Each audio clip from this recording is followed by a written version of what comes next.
really a case of Cain and Abel, quite frankly? Yes, as ever. Let me explain. Now, when we talk about, great stars, I don't know about you, I sort of think, oh, we haven't had a wave, have we? I know you need to tell me off. Yes, you need to tap on the screen, remind, I can see you. Absolutely. Let's have a quick wave. Are you all right? Yes, thank you, as ever, for joining me. By the way, a lovely message from South Africa the other day that reminded me that apparently they're having their spring. Don't forget us, she said, Neil, in South Africa, we're moving into spring. You're just boasting now. I know you know what I'm like about winter. Don't like winter. I like days like this, a little bit crisp, a little bit sunny, and quite nice and fresh. Do you know what I mean? Not too warm, not too cold. You're the same, I know.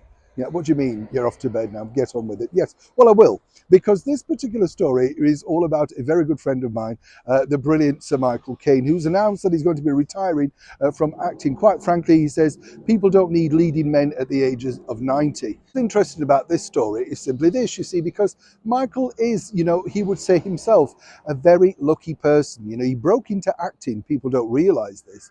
All thanks really to the James Bond producers, Cubby Broccoli and Harry Saltzman.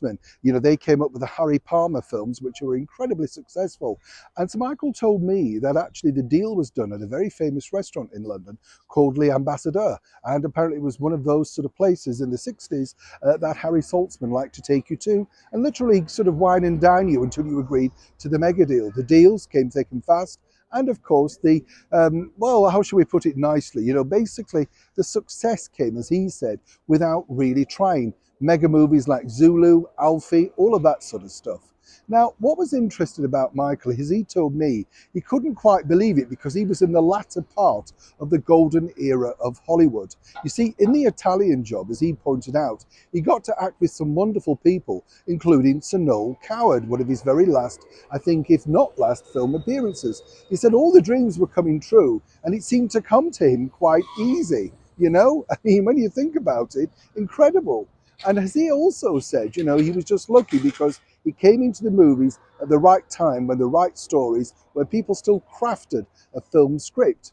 Now, a lot of people are suggesting, is this truly the end of Michael Caine? So naturally, I rang him up. And he basically said, yep, he has days where at 90 he thinks, oh, I can't be bothered, all that sort of stuff. But let's not forget, he's a very clever man. And he does have a new movie out right now. So by announcing that he's retiring or nobody wants it anymore, may make you go and see that particular final movie. You get the picture. But I would suspect, on a more serious note, that if seriously somebody came forward with a role that he liked, a role that didn't demand too much on his health, then perhaps he would say yes. And I wouldn't rule the comeback out just yet. As I told you also, he's written his very first thriller novel, so, he's still keeping busy. But as he pointed out, it's an ageist world that we live in. And it's true, we've often said this on this show, but he's still able to act. He said he's not as mobile as he was, and he's been in a lot of pain. But he said if the roles were there, he definitely would, look at opportunities.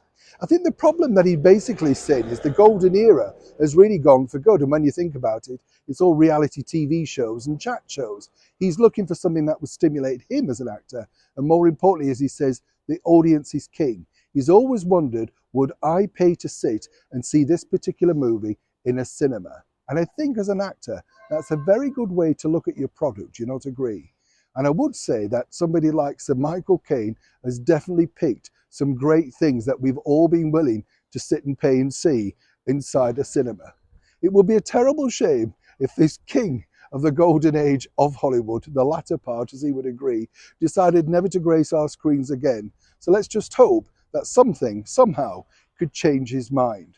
I'd love to know, as ever, in the comments below, and I would pass these on to him for you, what were your favourite performances from him? I quite like the movies, the more fun stuff, and particularly when he worked with the late and brilliant and good friend of his, Sir Roger Moore. I thought they really gelled on screen together, and I felt they should have done more, perhaps even a TV series. But of course, Sir Michael himself told me one of his favourite roles was none other than starring in the TV adaptation of Jack the Ripper, with another brilliant actor who we lost way too soon, Lewis Collins. As ever, let me know in the comments below. Neil Sean in the very heart of London.